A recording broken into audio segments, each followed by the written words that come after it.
Thank you for choosing the SNL Fan Podcast, and I'm your host, just some guy named Jay. And in this installment of the SNL Fan Podcast, we're reviewing the John Goodman and Kings of Leon episode of SNL that aired December 14th. But before I get into the episode review, I just want to give a shout out to South Coast Records. South Coast Records is a large independent record company with lots of great talented hip-hop recording artists signed to the label, such as Some Kosher Yuppie, who has an album coming out called No Days Off, being released on December 27th on iTunes. Jay Fresco, who has a project that was just released, and lots of other talented artists that you will be hearing from very soon. Again, that's South Coast Records. I'm going to put the links in the information box below, and you can check it out. All right. Now, let me review the episode. The cold opening, it was pretty good. It's kind of on par of the cold openings, the ones that it had last season, because I felt that last season had some of the best cold openings I've seen in a while.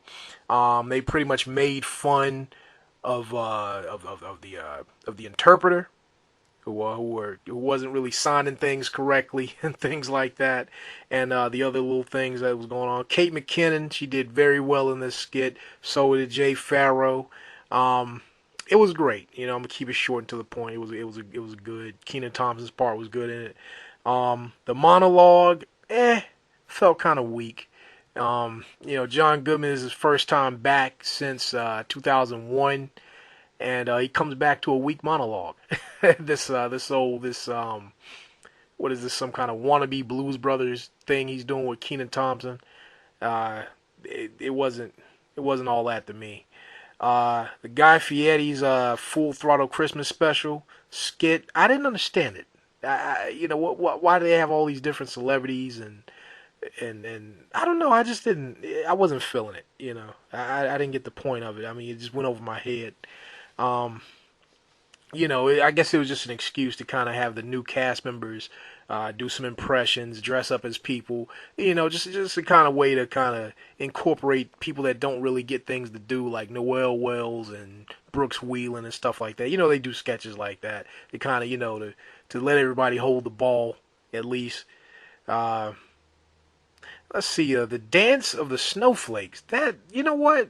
It seemed like it was kind of a good little... It's one of those things that sounds good on paper, but is bad in practice. This skit, it just seemed like it was just, oh my God. I got the point of it where you're like, oh man, we look stupid up here. They're thinking about it. Because, I guess, a lot of people think that stuff, have those kind of thoughts going through their head when they're doing little silly little Christmas plays and, little cheesy little things like that. I guess they're going, oh my God, I'm dressed up like a snowflake. What is this? This is stupid. This thing is tight on me, but I don't know. It was I don't know. Sound good on paper, bad in practice. One of those sketches. Because I could imagine when they pitched this in the meeting, I can imagine somebody going, "Oh yeah, that's funny. Write this." But but then when they did it, I was like, no. The Three Wise Guys skit. A lot of people didn't like it online. They said it seemed like a cheesy variety show type skit. It had Robert DeNiro and Sylvester Stallone guest starring. So they could, plug their new movie they have together. I thought it was good, man. I like the stereotypes. I like the little jokes they said in there. It had nice jokes in it. Where's this kid? Who is this kid? Jesus Christ? What is he, Mexican or something? It was. They had some good stuff. I thought it was funny. A lot of people on the internet and the message boards didn't think it was that funny, but I liked it. Like I say, I don't judge the musical guests, the Kings of Leon performance. Weekend update: Cecily Strong is getting better. She's not bombing as much as she was. But the thing about Cecily Strong is she doesn't have that thing where Seth Meyers and the rest, like Norm MacDonald has, where if they're bombing, they know how to save themselves. Cecily will just let it bomb. Like, she'll just let it boom, and you bomb, and she'll just, okay, next joke.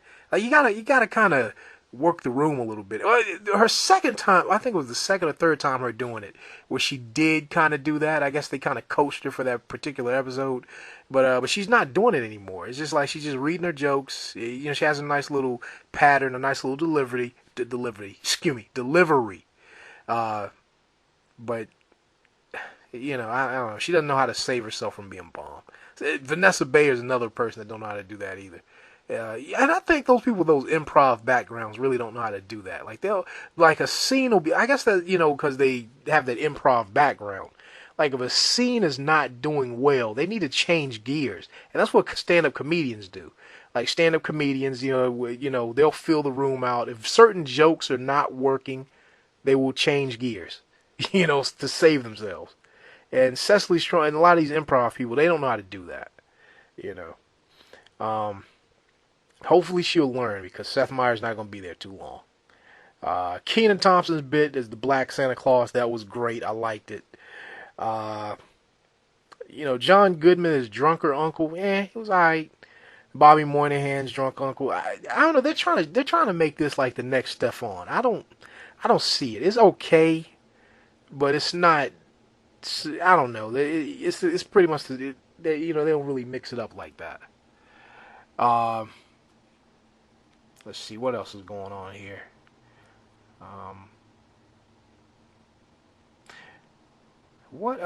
Dang, I need where's my notes?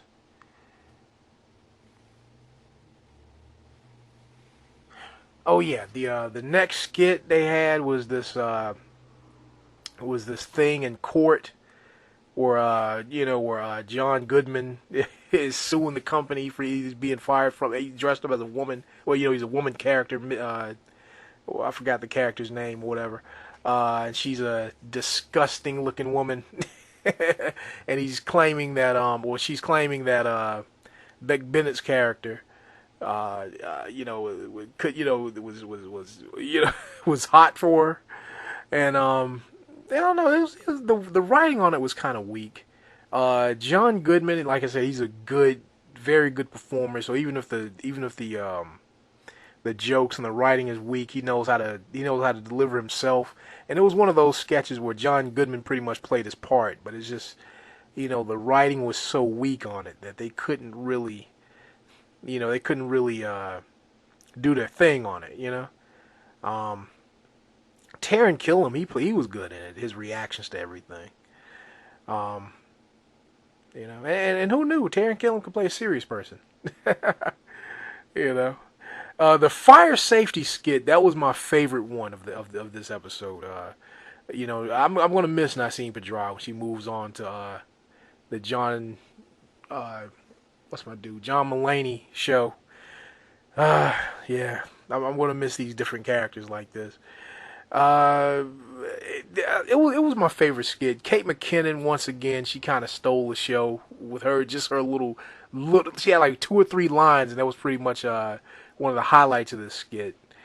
Nasim Pedram, she really did her thing as the little kid who's like, "Oh man, I need to get in that fireplace to get those presents," but that's not where. You know, you'll get burnt up if you go in the fireplace. But I don't know. That's where the presents are. That's where Santa's coming from. And the little jokes and things like that. It was funny. I like this skit. I hope they do it a few more times. Well, at least one more time before Nasim Pedram goes. Because if they're going to repeat something that she's doing, let it be this and not that Heshie character, or Teshi, or whatever the heck it was, when Kerry Washington hosted. Let's see what else. The Hallmark Channel commercial, that made me laugh out loud. The different kind of those really seem like cheesy made for TV movies. They actually seem real. Like that would be some real stuff. You know. Okay, I'm skipping over the Kings of Leon, the Wait for Me song. Let's see, the Christmas whistle. Oh yeah, I forgot. That was a funny one too. I think a lot of people didn't like it though on the message boards and the Saturday Night Live, excuse me, Saturday Night Live forums and things like that. But I liked it. I really thought it was a funny little spin on a skit. The family was funny. John Goodman was real funny in it. I liked it, the little Christmas movie, because it started off like it was going to be like a little cheesy Christmas, like one of those crazy cheesy Christmas movies, and every time it whistles, that means an angel is getting their wing and all that stuff like that, and it just, and then it got funnier from there, in my opinion. And then Taran Killam spit out the whistle and stuff. It was good. I liked it. They should have led with this skit though, because the first half of this episode was kind of, I don't know, it wasn't that great.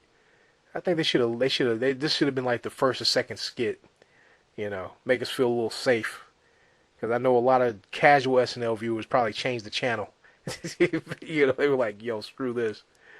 The H&M commercial, where Jay Pharaoh was rapping and stuff like that, and had Wale on it.